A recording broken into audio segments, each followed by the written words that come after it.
আসসালামু আলাইকুম ওয়া রাহমাতুল্লাহি ওয়া বারাকাতুহু। অন্যান্য ধর্মের যারা আছেন, সনাতন ধর্মী যারা আছেন, সকলকে আদাব আশীর্বাদ জানাচ্ছি। সাতিয়ান ইউনিয়ন ৫ নং ওয়ার্ড শিমুলঘরে মাত্র অবস্থান করছি। আসন্ন ত্রয়োদশ জাতীয় সংসদ নির্বাচনে হবিগঞ্জ ৪ চোরারবাগ মাধবপুর আসন থেকে মোমবাতি প্রতীকে নির্বাচন করছি। আমি আজকে শিমুলঘরে এসেছি। আমি জানি এই এলাকাতে সনাতন ধর্মী মানুষ অনেক বেশি। আপনারা জানেন আমি সম্প্রীতি নিয়ে কাজ করি।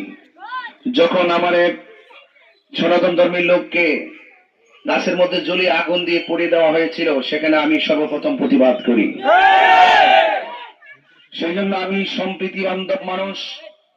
এই দেশটা সবার দল মত নির্বিশেষে, মুসলমান মসজিদে যাবে, হিন্দু মন্দিরে যাবে, বৌদ্ধ পেগোড়ায় যাবে, খ্রিস্টান গির্জায় যাবে, যার যার ধর্ম স্বাধীনভাবে পালন করবে, কেউ কাউকে আঘাত করবে না।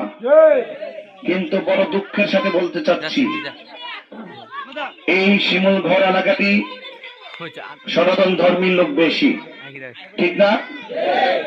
কিন্তু আমি ওনাদের কাছে আসার জন্য অনেক দূর পায়ে হেঁটে এসেছি। আমি যে রাস্তা দেখেছি, বর্তমান বাংলাদেশের অনেক রাস্তার পরিবর্তন, কিন্তু শিমুলগড়ের মানুষ, এখানে অনেক সনাতন ধর্মীর লোক বাস করে। এই রাস্তাটা যেহেতু বেহাল দশা, এটা আমার আগে জানা ছিল না। আমার আগেও অনেক লোকজন এই সমাজে দায়িত্ব পাইছে কিনা? রাস্তার পরিবর্তন কি হয়েছে? হওয়ার দরকার আছে না নাই?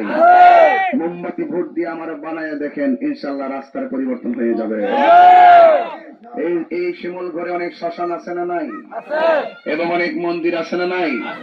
আমি আপনাদের কথা বলছি, দেশটা যেহেতু সবার যেহেতু স্বাধীন অধিকার আছে, আপনারা আপনার কাজ করবেন, আমি আমার কাজ করব। এটাই হলো আমার ইসলাম ধর্মের শিক্ষা। কাহার উপরে জুলুম করা যাবে না। আপনাদের অনেক চাওয়া পাওয়া, ইনশাআল্লাহ আমি যদি মোমবাতি প্রতীকে ম্যান্ডেট নিয়ে দায়িত্ব পাই, আপনাদের এই সমস্ত সমস্যাগুলো সমাধান হবে। সবাই আমার জন্য দোয়া করবেন, আমি আপনাদের জন্য দোয়া